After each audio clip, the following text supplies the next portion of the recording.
Good morning, everybody. Happy Hump Day. Welcome to the News Agenda with me, Fleet Street Fox, the hackneyed Lois Lane tribute act. And today I'm joined by the Mirror's Deputy Online Political Editor, Lizzy Buchan. Morning, Lizzy. Morning. Now, this is the People's Pay-Per-View, so we want you to get into the comments, ask us your questions. The best ones do get a News Agenda mug. For those of you who are listening afterwards on the podcast, sorry, you don't. But if you want to come and join us on the Mirror's Facebook channels or YouTube, you will be able to take part and get involved. So what have we got today? Well, the Mirror has splashed on a picture of Ukrainian President Volodymyr Zelensky's defiant speech to the EU Parliament yesterday, which was met with extraordinary applause, and that from a bloc which usually makes the residents of Coronation Street seem unified and singing from the same song sheet. Now, he's requested EU membership, mainly because he can't ask for NATO membership, and at the same time he was being applauded, the Russian Foreign Minister, Sergei Lavrov, was addressing the UN, where diplomats got up and walked out rather than listen to his scripted propaganda. Here's a little clip of what happened next.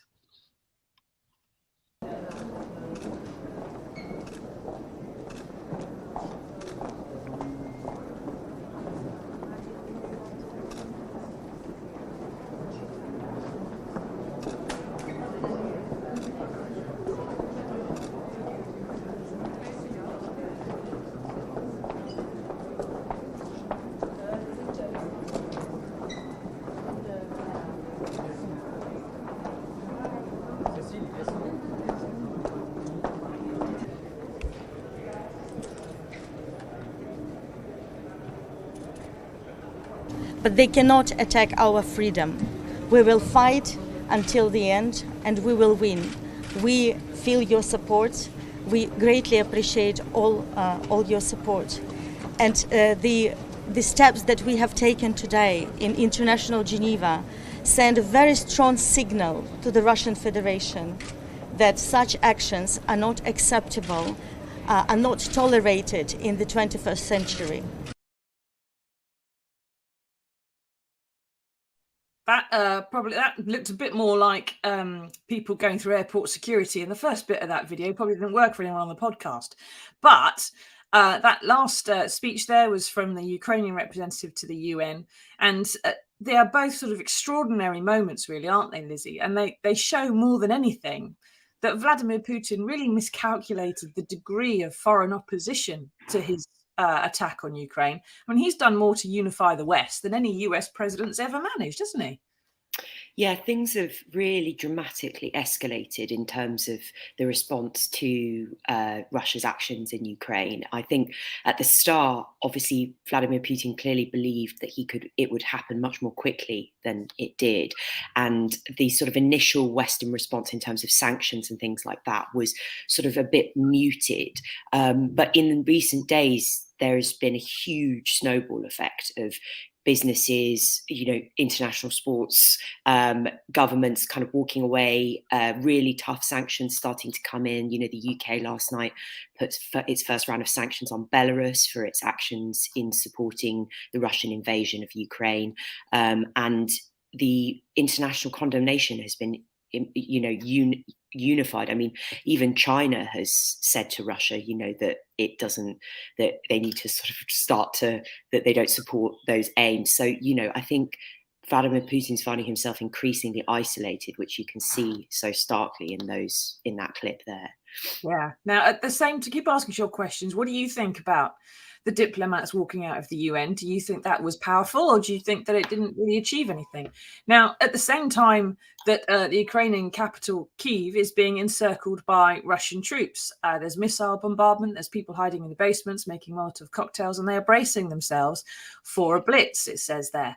But US intelligence, or foreign intelligence rather, is saying that the Russian attack has stalled. They've got very long supply chains trying to get to their troops in the field. That creates shortages of food and fuel, along with the fact that Russians can't buy more of that stuff for the troops with Bitcoin, which is all they've got left. There's also this determined civilian fight back and such low morale among the Russian troops, who are, a lot of them are just conscripts. They're just kids who have been forced to do this. And they don't know what the point of this attack is. If they have been heard the propaganda that it's because of a Ukrainian genocide, as soon as they turn up there and there's no bodies piled up, they're going, well, what's the point of what we're doing? And what we would all know is also that Defence Secretary Ben Wallace was saying this morning, Lizzy, they've been abandoning sophisticated military kit by the side of the road, pretty much, and either surrendering or going AWOL. So it's not going well for Putin, is it? He's 6 days on and he still hasn't taken a single city, touch wood. Yeah, the speed of their advance has obviously been much slower than they'd anticipated. Government officials that we've been speaking to in the last few days have said that, they believe that Putin was emboldened by the speed that the Taliban advanced through Afghanistan last year and took Kabul after the retreat of, the departure of Western forces. And obviously he was hoping to make this sort of lightning quick advance across Ukraine to take Kyiv, to do all of that. And that hasn't been the case. And the longer this goes on for, the more tricky it becomes. I mean, we've had suggestions that some of the Russian troops didn't even know that they were invading Ukraine. They think they're just on some sort of military exercise. Some of them, as you say, are conscripts. There's been all sorts of shortages. And the longer it takes, the more tricky it becomes to manage all of those different factors as the Western, and gives Ukraine and the West more time to organize. Obviously, we have to be realistic about the fact that the Russians have an enormous military capacity, and the Ukrainians are being exceptionally brave, but they are up against we shouldn't underestimate what they are up against. So right. It is obviously it's unclear where this goes, but yeah, I think Putin will, obviously things are not going to plan, and the longer this goes on for, the more difficult it's becoming, because you're seeing reports of military of tanks, that sort of thing, being abandoned either by troops who've run out of fuel or because they don't want to fight. So that's not a very good situation from the Russian perspective. No. And Hannah Louise asked there, what's the likely outcome of all this? There's lots of suggestion, aren't there, and assumption, I suppose, as well by the West, that as this becomes more difficult and Putin faces more problems, that he will become more desperate and do something worse. We've already seen reports of the first use of a thermobaric weapon, this one that's sort of the oxygen sucker that ruptures the lungs of any civilians or people nearby. And there's also been reports of cluster munitions. There are talks about war crimes that do seem to have been committed and investigations by the International Criminal Court. So it does look, Hannah, as though it's going to get worse before it gets better. Yusuf, morning Yusuf, he says, where are the media coverage for Palestine, Yemen, Afghanistan, Kashmir, Africa and Syria? Oh, I forgot it's not the West. Double standards say no to all war. Yusuf, you have a point, because all those wars have been covered at some point, but lots of them are continuing and carrying on. And one of the things that's been quite remarkable, actually, Lizzy, that's jarred a bit for me in the last week or so, is the degree to which everybody except Priti Patel in this country has said, Ukrainian refugees, let them all in. They're fleeing a war. And we see men of fighting age fleeing Ukraine because they don't want to fight. And we say that's perfectly fair enough.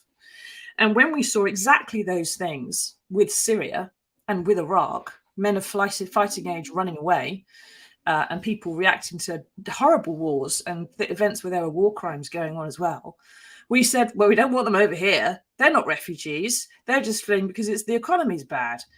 We have a very different attitude, not just in the media, but I think the media is reflecting the country there. Yusuf's wrong with that. It's not the media's fault. It's the country's fault. We have a different attitude to white Europeans being victims of a war than the attitude we do to brown people elsewhere in the world.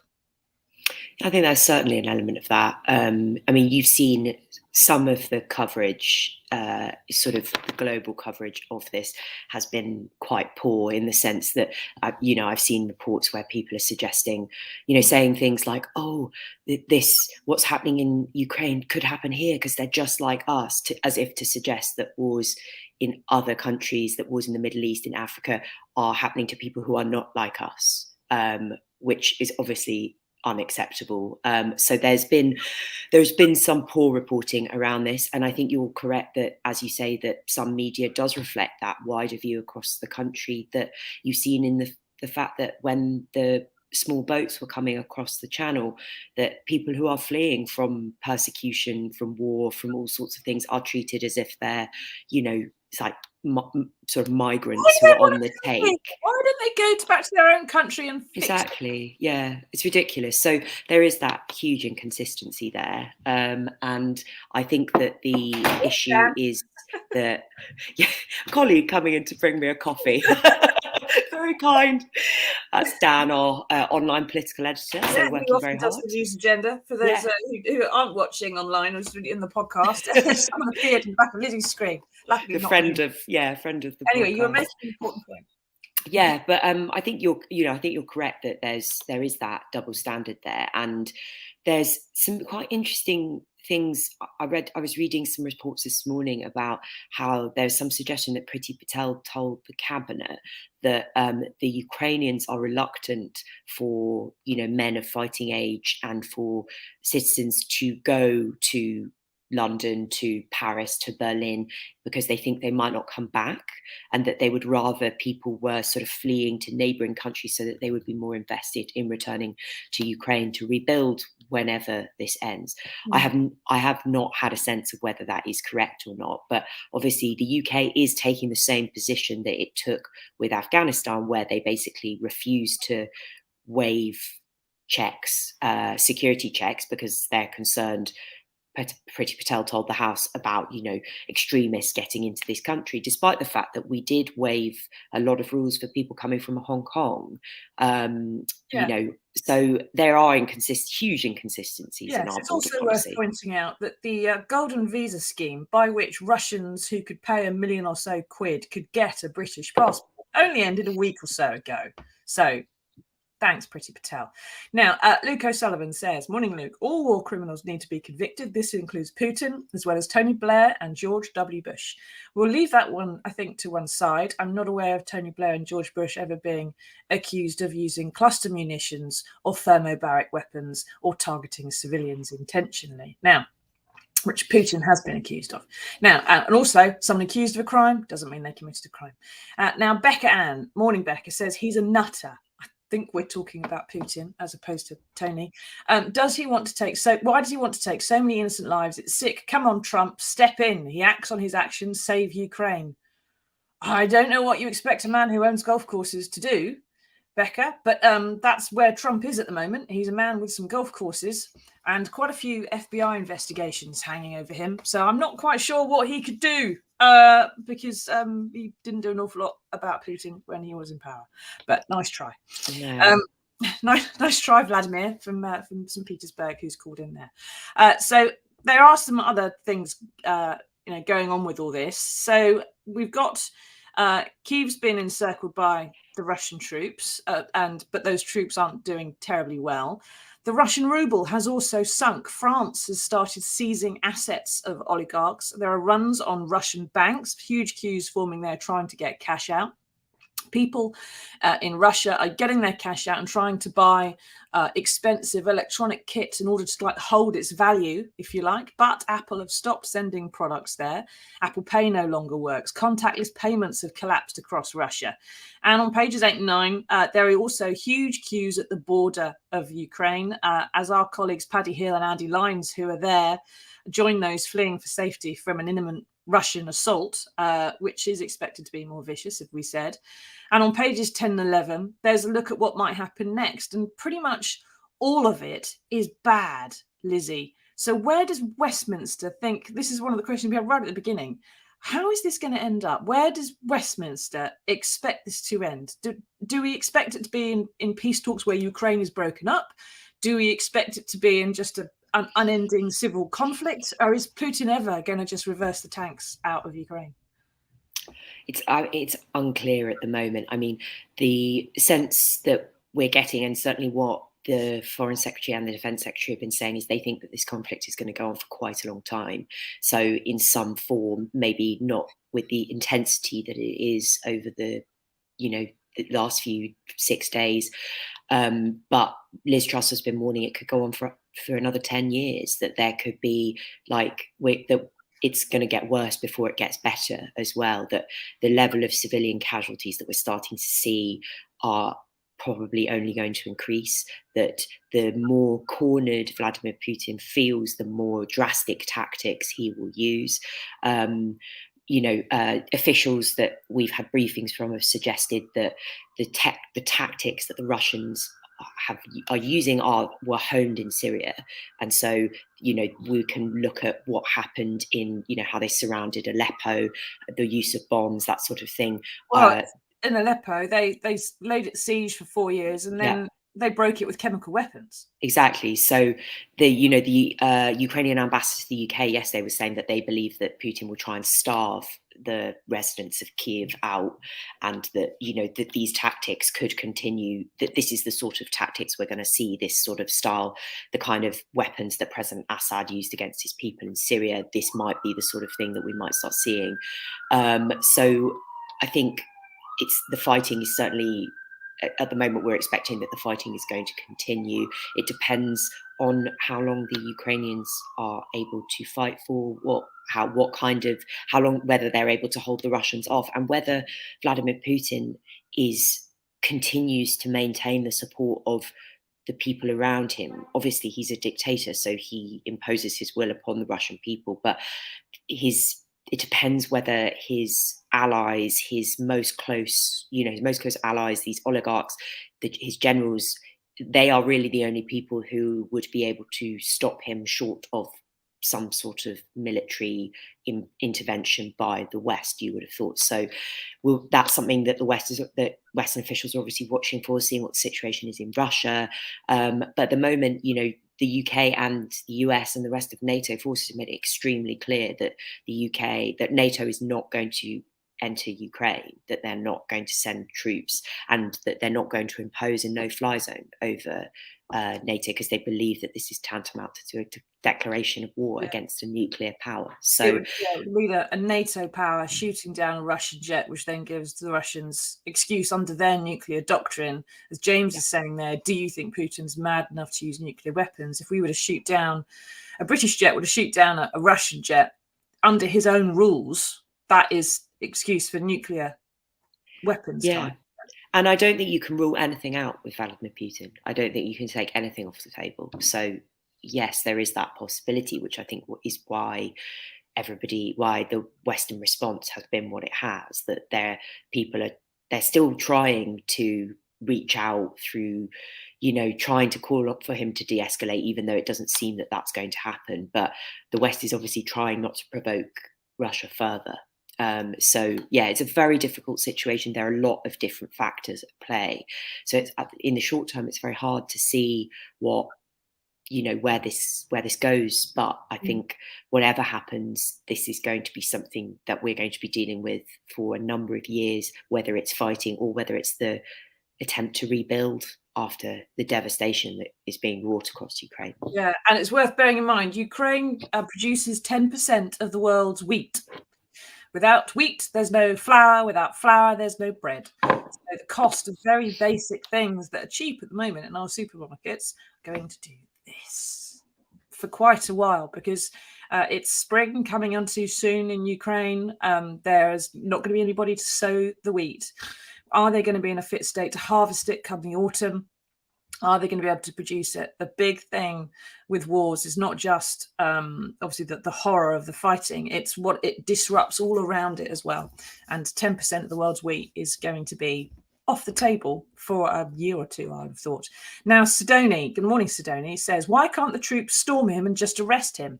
Surely what he's doing isn't legal and we can stop him before it progresses into another Adolf situation with another world war.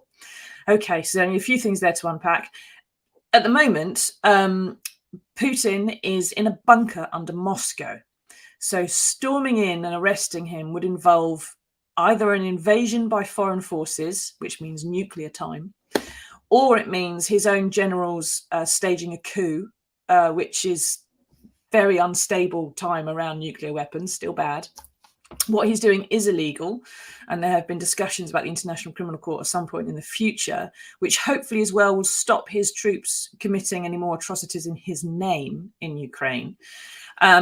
But in terms of World War III, Defence Secretary Ben Wallace has said that would last about an hour. And not even that, perhaps. It takes perhaps 20 minutes, 30 minutes for a nuclear missile from Russia or America to get to the other end, at which point it's game over for many people. Anybody who's read my reporting on the nuclear test veterans will know that the effects of that are not just the immediate big bang and the blast and the fact that people get vaporized. It's also the ensuing genetic problems for everybody who has any tiny amount of fallout in their body and what can happen to them and their families for years after. That's why they're such terrifying weapons.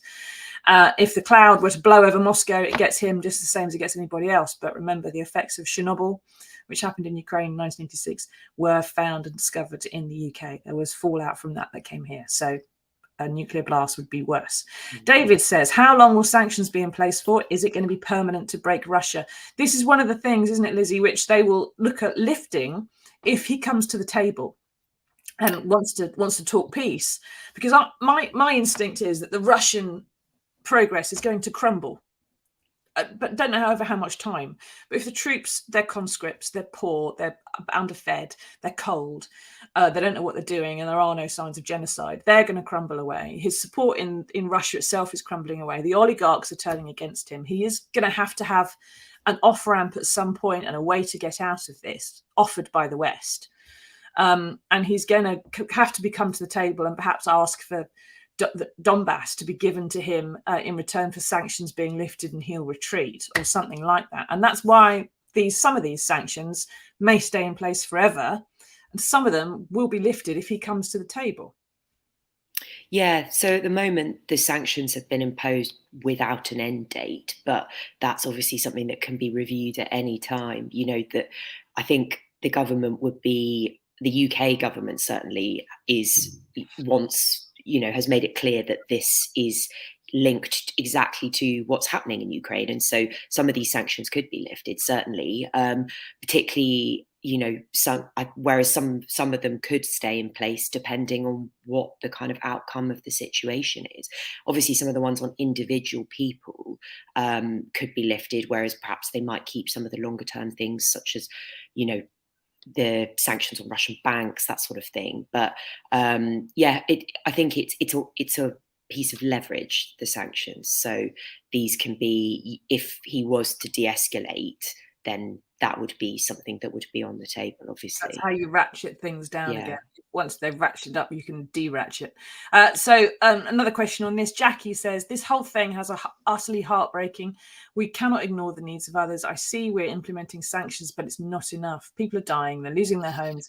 Putin needs to be removed from power. I don't think anybody's going to disagree with you there, Jackie.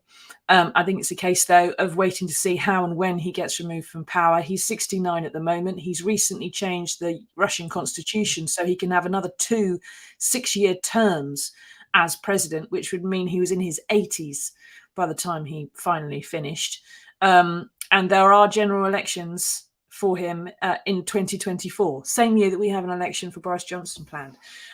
So it's a case of whether or not Alexei Navalny and any opposition is actually not in jail at the time of that election, and whether or not people get to vote for them in a free and fair election, which may be part of I suppose that the West's requests of Putin, if he does back down and come to the table, that he has a proper election as opposed to one of his normal rigged ones.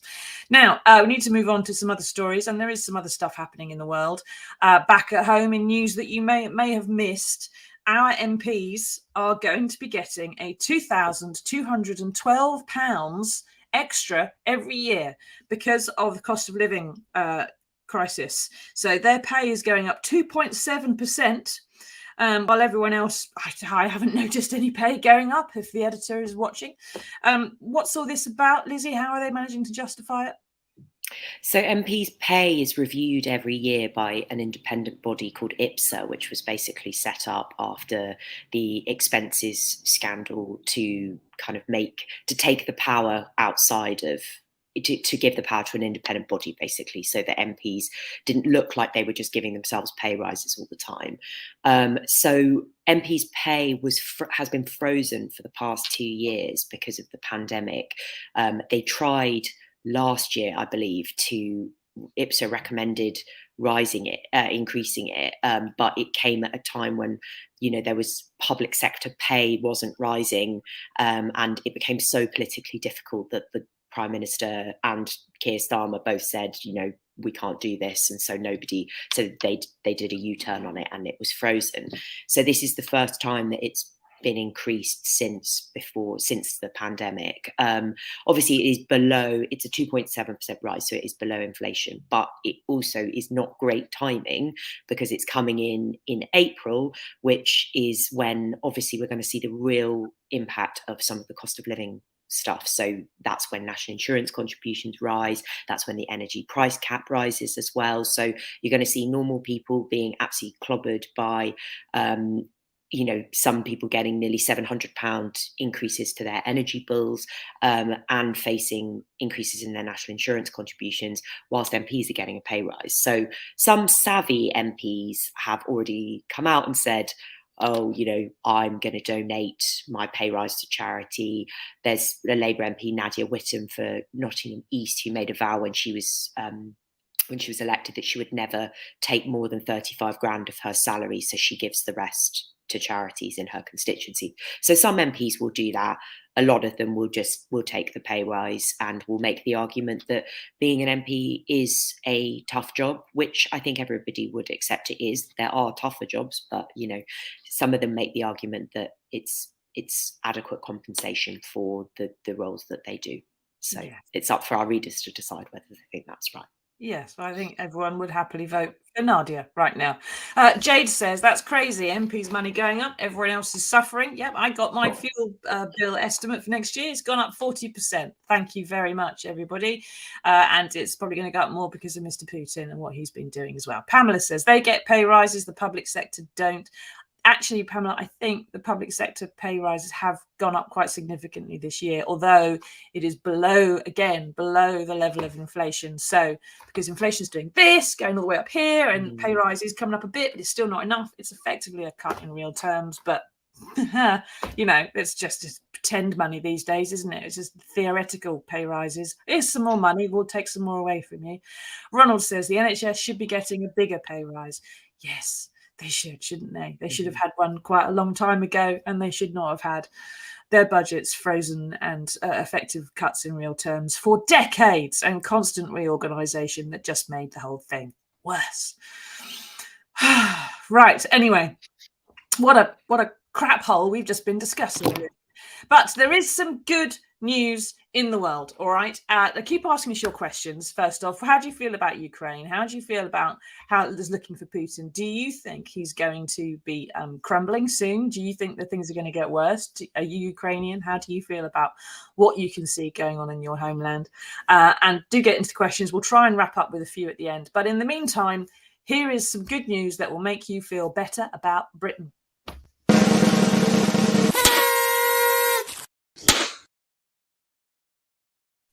Now, right, this is science, Lizzie. So science has done something amazing here. It's found the top 30 best British exports. Democracy and the mother of parliaments doesn't appear to be among them, nor is the advice on how to make a cup of tea. But the top 30, the first one, the best thing Britain's ever exported and invented is fish and chips, apparently, which, by the way, was brought to us by immigrants. It's not even ours. It's not even ours. That's how bad this poll is. Number 2, roast dinners. Obs. Thank you, Henry VIII. Number 3, Sir David Attenborough. Good export. Does wonders for the BBC World Service, and I'm sure he's watched worldwide and does a lot for the environment. But on this list of 30 things, Lizzie, which includes Elton John, Dyson vacuum cleaners, made in Singapore, and afternoon tea and the royal family, German, there's a couple of things that are missing. There's no custard creams. Yes, there's quite a lot of good biscuits and good puddings that are on there. Though I was pleased to see that the digestive is there, which would have been my choice. But no chocolate, Lizzie. No chocolate. No. So gas cake. So we're unhappy with the results of this poll. I want to reset. I want to reset. There's no chicken tikka masala, right? Yeah, that's another great export. Invented in Glasgow. I'm sure you can probably get it in India these days, and they're quite offended by it. But the custard cream is ours, surely. Surely. Bourbons, the pink wafer. Also delicious. Yeah. Yes. No, I think. I mean, fish and chips, delicious, but I think they're missing a trick there. Yeah, and also not ours. Thank you very much. Although number 5 on the list is the internet, which is ours. Thank you, Tim Berners-Lee. And this is how we have brought you the news agenda today. And it's how people in Ukraine are resisting Vladimir Putin, and Vladimir Zelensky is getting his message out to the world and everything else. So perhaps the internet probably should be number 1, with custard creams number 2. Now, do we have our guest producer, Lauren? Do we have any questions to wrap up? Yes. So Colette says, compensation for what exactly? I suppose this is about MP's pay rise. Running our country into the ground, making sure we the people struggle. I might as well go on to benefits. I'm working for nothing at all, only to pay sky high bills, rent and taxes. UK government is a joke. I can't disagree with you in many ways. They are, at least, and Boris Johnson's doing his international statesman bit fairly competently at the moment, I would suggest, although I think he's taking his instructions from someone else, and at least he's not having a party. Rachel says, hang on, what about nurses or teachers? Those professions are a breeze, right?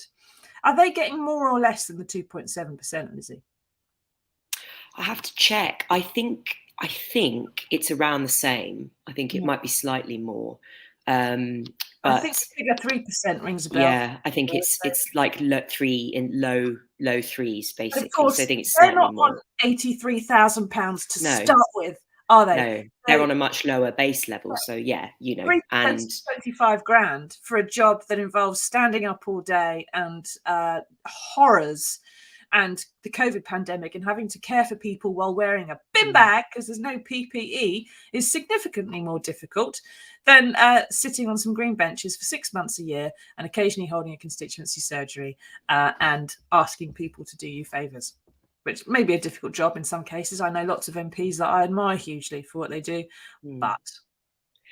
Yeah, I suppose it's the thing is that the MPs, because we have such a large Conservative majority in this government, that the MPs are doing what people are voting. They think the people are voting them for. So, if you don't your MPs, change it at the next election. Yes, perhaps required. Request your MP if he knocks on your door or rings you up at the time of the next election and they want to get your vote. Say, I'll vote for you so long as you give your pay rises to the local food bank or whatever it might be. We just had a comment there that's been taken down saying this Tory government is the worst one I've seen in the UK on my 60 years on this planet, says Andrew. Rita says, my heart bleeds for the MPs. don't think this pay rise is going to go well. And I think they know that, most of them, and they don't really want it. This isn't the time for it. And 80 grand is a nice, comfortable salary. I don't care what anybody says. I would love to have 80 grand for 6 months a year. Thank you, Lizzy, for joining us. I think there's a cloud come across your window, so we better let you go. You've got all dark. Thank you, Dan, for bringing Lizzy her cup of tea this morning. Well done.